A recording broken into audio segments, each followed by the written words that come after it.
Deploying virtual machines. Well, it's kind of taken us a relatively long time in comparison with our discussion of Workstation to get to the point where we can bring virtual machines into our ESX environment. And the reason for that is because there's a lot of planning and execution involved before we can bring virtual machines in, because we've got those core four. We've got our processor, we've got our memory, we've got our disk, and we've got our network. And the processor and the memory are relatively easy because they're just there, and we install the operating system and they function. But making the connection into our disk subsystem can be somewhat challenging, and then getting our networking configured appropriately can be challenging as well. And so the process of getting our virtual infrastructure up and running and ready to receive virtual machines can take a little bit of time. Up until this point, we've talked about those big four. We've talked about connecting into our storage and our networking and installing and licensing Virtual Center, and also familiarizing ourselves with the Virtual Center interface. So that prepares us for this process of deploying virtual machines.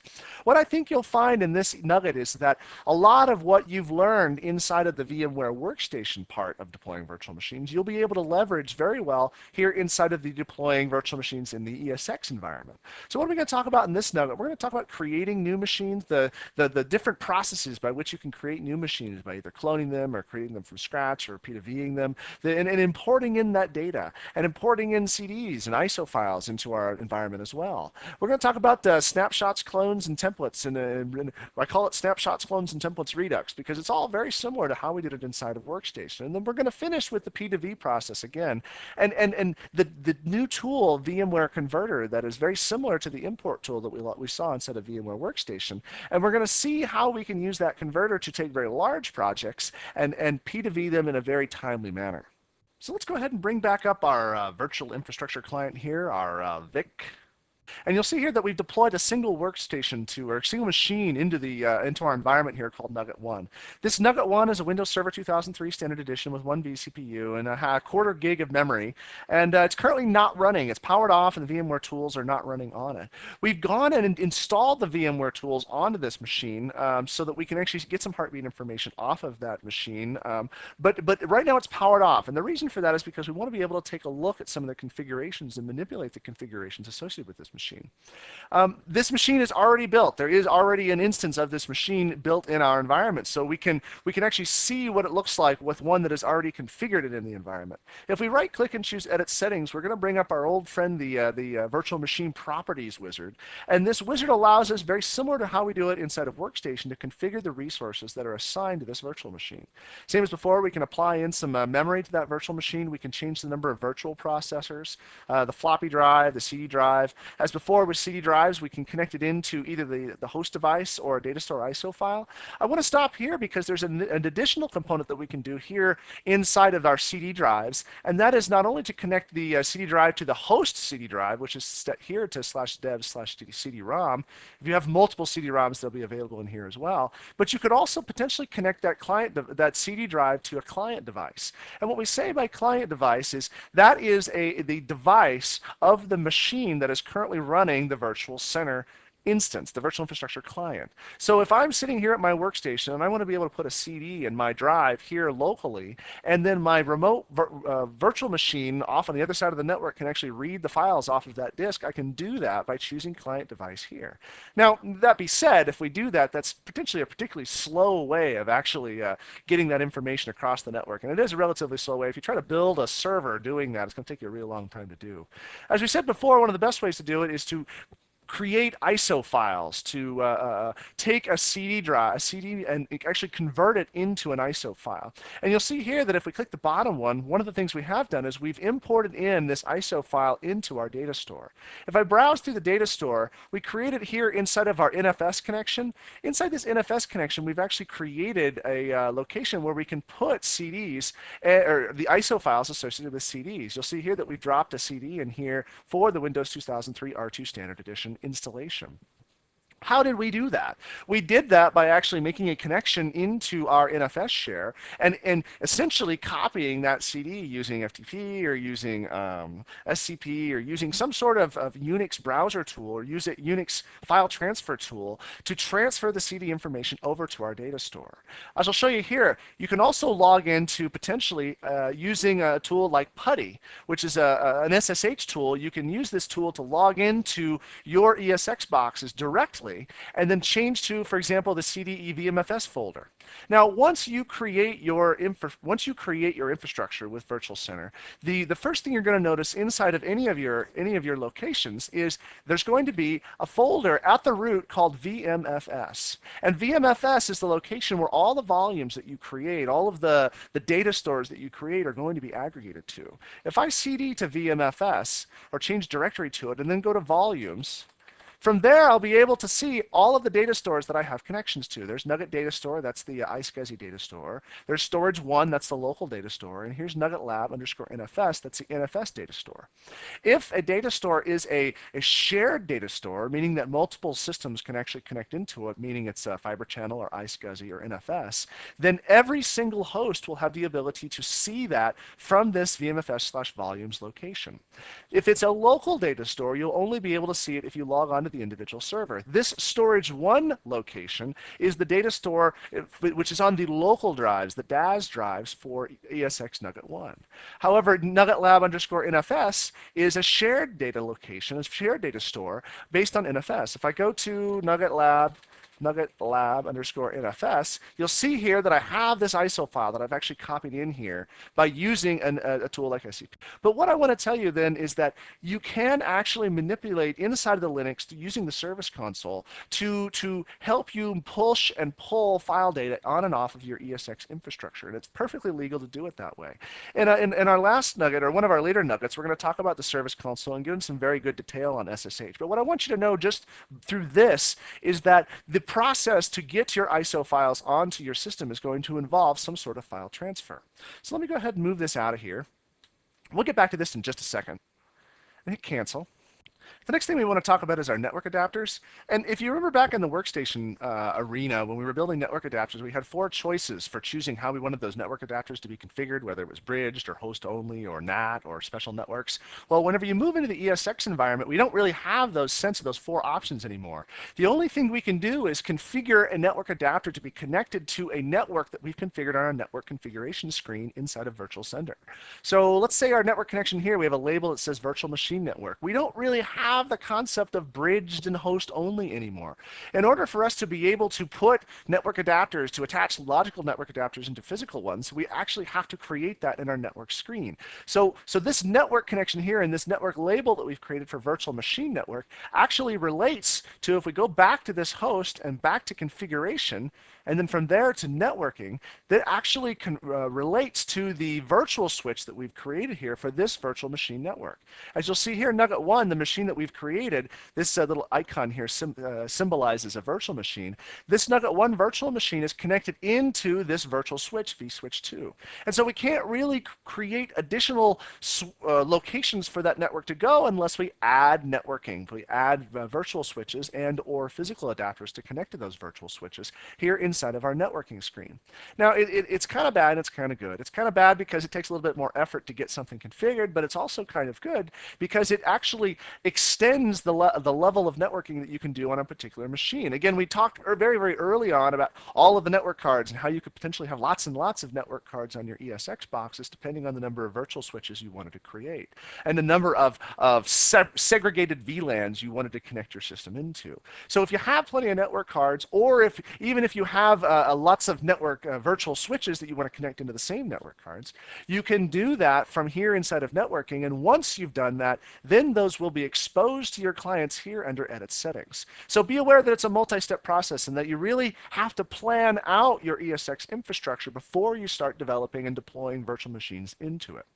We have a SCSI controller card here. This is our LSI logic card. We can do some SCSI bus sharing if we need to allow virtual disks to be used simultaneously by multiple virtual machines. And then we have our hard disk here, which is almost the same as what we're used to seeing inside of our workstation where we created hard disks there as well. If I choose add, you'll see that there are a number of items that we can add into our virtual machine, but that number of items we can add in is a little bit smaller than the number of items that we could add in inside of workstation, not the least of which is USB devices. Inside of ESX, there is no mechanism by which to virtualize USB devices like we could do inside of workstation. So if your virtual machines have USB devices, you're going to have to figure out a different way to get those USB devices connected in. Maybe use a USB spoofing device or some other way of connecting that device in through a serial port, or parallel port, or whatever. So you see there are very basic elements that we can add into our virtual machines: disk, network, CD and floppy drives, serial and parallel port, and SCSI devices if they're available to us. I'm going to hit cancel. You'll see here on the options screen now we can change the virtual machine name and the operating system just like we did before. We have the option of how we want to deploy the VMware tools if we want to. We have the ability to choose power management options. If the guest OS is placed on standby, do we want to suspend the virtual machine or just leave the guest OS in standby mode and the virtual machine powered on? Down here under advanced, we have the ability to enable and disable some logging and acceleration and also some debugging information. We'll talk about CPU identification masks when we get into vMotion, and also some additional configuration parameters that you usually don't need to mess with.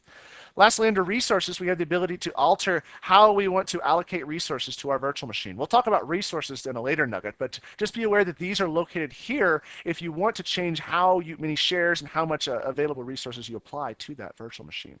So this is the configuration of our virtual machine, and anytime we make any changes to that virtual machine, it's going to essentially reconfigure the virtual machine for those changes. Now what I want to do first is power on the virtual machine, and as the virtual machine powers on, you will be able to get access to the console of that virtual machine by choosing the console tab.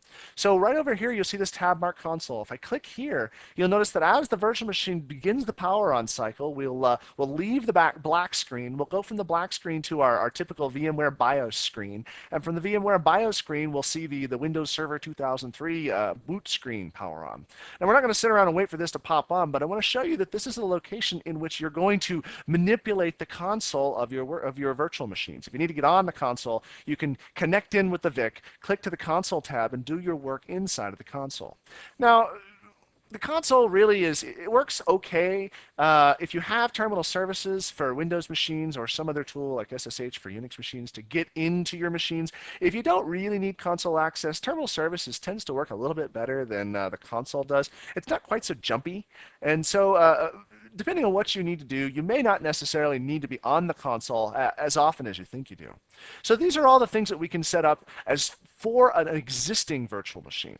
Now, there are a couple of the things that we were available to do inside of Workstation, and they are available inside of ESX as well, is the idea of templatizing and cloning and creating snapshots of machines. And that's no different inside of ESX as well.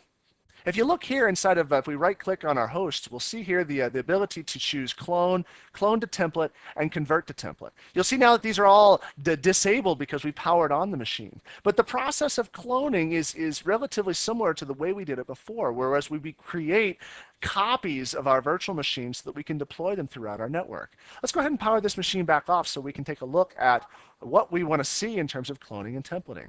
So we'll let the virtual machine power off. And once the virtual machine is powered off, we'll right click back on this virtual machine here and we'll choose clone. When we choose clone, cloning was kind of nice inside of a Workstation, but inside of ESX, cloning is critical because it allows us to move our machines around our environment. And in Workstation, when you clone things, you had to find a file location to put them in, and find a folder directory structure, and maintain that folder directory structure, etc. The cool part about cloning inside of ESX is that you really don't have to worry about the directory structures anymore because it creates them inside of your VMFS partition for you. So if we wanted to create a new virtual machine and call it, I don't know, Nugget 2, for example, and in our Nugget data center for the inventory location, we could do that, and then we could clone it to one or the other of our existing machines. Now, this is where it gets particularly exciting. If we want to clone this to another host, we can do that from within this wizard. So right now, the source data for this clone exists on .101. We could potentially set the destination for this to .102, and that's completely our prerogative. Obviously, there's going to be some time delay involved with copying the files over to 102 for it to bring up that machine, but we can use this process to rapidly move our machines around our network. I'm going to click next here. It'll show the data stores that we have available for where we want to store it. Maybe we want to store it inside of our Nugget data store because it's a multiple host location. If we wanted to, we could even store it on local storage as well. And the thing is if we put it on local storage, we won't be able to vMotion it around. So here's our Nugget data store. We can choose some advanced topics as well in terms of where we want our configuration files and where we want our hard disks to go. And you really don't ever do this except in the instance where you want to store your configuration files in a different place than your VMDK files. And the only reason you do this is because, again, the block size is so large on a VMFS partition that your configuration files are generally smaller files.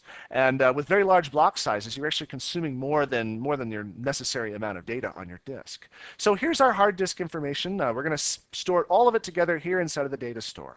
If I click next again, we can potentially customize that machine using the customization wizard. If we have the Windows sysprep information on the server, we could do some of that customization as part of the cloning of our virtual machine. Now, what is customization? Customization is the ability to do all the things that sysprep allows us to do, resitting and changing the name and putting in domains and relicensing and all those sorts of things. So we need to do that if we have those Windows sysprep information found on the server.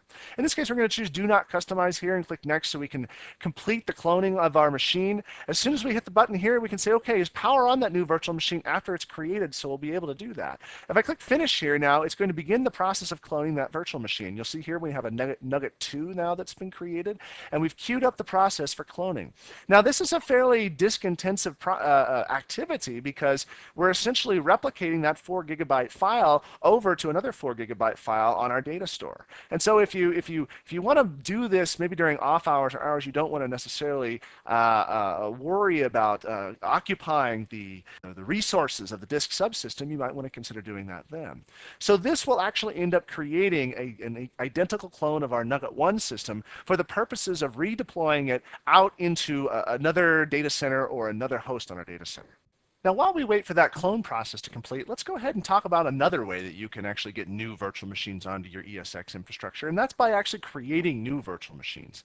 If I go under here, under File, and then New, and then Virtual Machine, excuse me, if I go under here, under New Virtual Machine, I can actually create new virtual machines and put them on individual hosts in my environment. I'm going to choose Custom here. It's very similar to how we did it inside of a VMware Workstation. If I wanted to create, for example, Nugget 3, a new virtual machine on the Nugget Data Center, I could do so by creating that, and then choosing, like we did before, a location where I want to store that Nugget, that virtual machine. We're right in the middle of actually building something on our Nugget data store, so let's go ahead and put this on local storage. Maybe we're not interested in vMotioning this third virtual machine, and we only want it to reside on a single host. I'm going to choose Next here, and this machine's going to be a Windows Server 2003 Standard Edition. We've all done this before, with one virtual processor, and again, 256 megs of RAM, and then one NIC on our virtual machine network. We have our typical LSI logic storage adapter, and we want to create a new virtual disk, and this virtual disk will be 4 GB. The big difference here is this location tab, because in this location tab, you're going to choose whether or not you want to store the configuration information with the virtual machine or individually in its own data store. If, for example, you want to store it in another location, you could choose the data store location here for where you wanted to store that information. In this case, we're going to store all the configuration information with our virtual machine file, just because we want to keep them together. If we choose Next, we have the option of how we want to select our advanced options for the virtual disk. We want to make it independent, so we can't do snapshots. No, we're not interested in doing that. And then Finish. So what we've done is we've created a new virtual machine here called Nugget 3. And this Nugget 3 virtual machine is now in the process of being created on our local storage on 192.168.0.1. As soon as this virtual machine's information, as soon as its disk has been created, then the next thing we can do is similar to just how we've done it inside of Workstation. We can connect its CD-ROM drive to an available ISO file for the purposes of actually creating or building the operating system onto Nugget 3. So I'm going to pause the recording while we wait for the Nugget 3's disk to actually be created. And once it's created, we'll come back and we'll show how you can connect the CD drive in there. Okay, and we're back. We right-click in here and we choose Edit Settings, and just like we did before, we're going to go back to our CD drive and choose the data store ISO file and make sure we connect that at Power On and choose Browse. And then the location where that ISO file is indeed this NFS location, NuggetLab_NFS. So let me go ahead and double-click this, and it's going to locate our NFS location and find the ISO file that we want to connect to. Once we've located this ISO file, we're going to connect to that ISO file to our CD drive and then power on the machine. There's our ISO file, and we click OK. We have our connection appropriately. We click OK again. And if we want to now, we can power on this machine as soon as the machine has been finished with its reconfiguration. We can power on this machine and begin the process of building this new computer. And we're done. Go ahead and right click here and choose power on. As soon as we choose power on, we can go back to our console, see our BIOS screen, our VMware BIOS screen, just like we saw before, and begin the process to build our Windows Server 2003 machine. Once we've got our machines built, the ideas of templates and snapshots are relatively the same also from our workstation instance. If we right click in here, you'll see that we have the option of cloning our machine to a template or converting this machine to a template. Now obviously these need to be done while the system is offline, but we can do that to machines just like we did inside of Workstation to create templates that we can then clone from those templates to create new machines. Back to our Nugget 1 machine that we've used before, this machine's currently powered off. If we right click and choose clone to template, that's going to involve the same process of doing a clone that we did before, but instead of cloning it to an active machine we're going to use, it's going to create a template that we can then manipulate or that we can then store inside of our data store for use later on. So if you've got a machine that you're ready to go, it's been patched, it's been installed, it's got your default operating system and your default applications on it. It's got all the patches it needs, it's got the configuration it needs, it's been sysprepped and it's ready to go. Then after you've completed all of those steps, then you'll probably want to clone this virtual machine to a template or convert the machine to a template to allow you to store it in a read-only mode so you can use it for later on. Once the machine is powered on, we can do snapshots in a very similar way as well. I'm going to right click here back on my Nugget 3 and I want to show you what happens with snapshots. We have the snapshot manager, which is very similar to the snapshot manager that we had inside of Workstation. This is something that's new inside of VMware VI3, is the similar snapshot location. You'll see the UR here button, and I'm not going to go into a lot of detail because we spent a lot of time with this on the Workstation stuff. Again, just like in Workstation, if you create lots and lots of snapshots associated with your virtual machines, you're going to end up slowing them down because you have to work all of the data manipulation for that virtual machine through the iterated snapshots. So be aware that if you don't need to have snapshots for your virtual machine, just like in Workstation, don't create them because all it's going to do is reduce the performance of that virtual machine because of the additional overhead. There's one final tool that I want to show you in this nugget that talks about, that is a tool that is used to actually convert machines from one format into another. And we've seen something very similar to this inside of Workstation, but this is the VMware Converter. And the VMware Converter is a more enterprise level tool that can be used to convert virtual machines from one format to another. Now, if you remember, if we go back to our VMware Workstation, we had the option of choosing file and import, and that would bring up our VMware import wizard. Well, that VMware import wizard had some limitations in that you couldn't actually import stuff into ESX without the appropriate licensing. And also, it could only do really one machine at a time, which was kind of limiting in what it could provide for us. The VMware Converter is a tool that is designed for enterprises that are doing lots and lots of P2V applications and lots of P2V activities so that you can schedule up tasks, and those tasks would begin, and you could get a list of those tasks that would be associated with moving your virtual machines from physical to virtual. This VMware Converter, you can download it for free, and you can get a single conversion for free off of VMware's website. If you want to use it for more than that single conversion, then you'll need to actually license the VMware Converter using licensing information here. If you click the licensing information, you can change the license and put in your new license, and that will enable the enterprise configurations that allow multiple tasks to be completed. Now, what you're seeing inside of VMware Converter is there's very subtle differences between what it was in Workstation and what it is in Converter. And I don't want to go through the process of P2Ving again because we talked about that in the Workstation version of this because it's relatively the same. But if we choose the import machine wizard, that's going to bring in the import wizard very similar to what we saw inside of VMware Workstation. We click next, we choose a source for import, and then we can choose a physical computer, an ESX server, or a standalone virtual machine. The process of doing the P2V is the same as in what we showed in Workstation. You install an agent on the physical computer, or you connect into a powered off VMDK file for an existing VMware machine, or you can use third-party virtual machines or third-party disk images, like with Veritas NetBackup, Backup Exec System Recovery, or Norton 9 Ghost, or Microsoft Virtual PC. These sorts of tools create their own file formats. The converter will actually convert from those file formats into an ESX file format if you need to. And then down here, you'll choose the destination and any customization requirements that you need. Similar as before, if you do any customization, you're going to have those sysprep files specific to that virtual machine's operating system available to you so that it can do the customization for you. The same thing occurs here if you want to choose configure machine. The configure machine wizard is used if you want to reconfigure that machine doing those sysprep sort of activities for your Windows boxes as well. And I don't want to go through this because you've done sysprep before, but this is a process by which you can take machines and do all that resetting and do all that renaming and do all that conversion for you inside of here inside of VMware Converter for the configure machine wizard.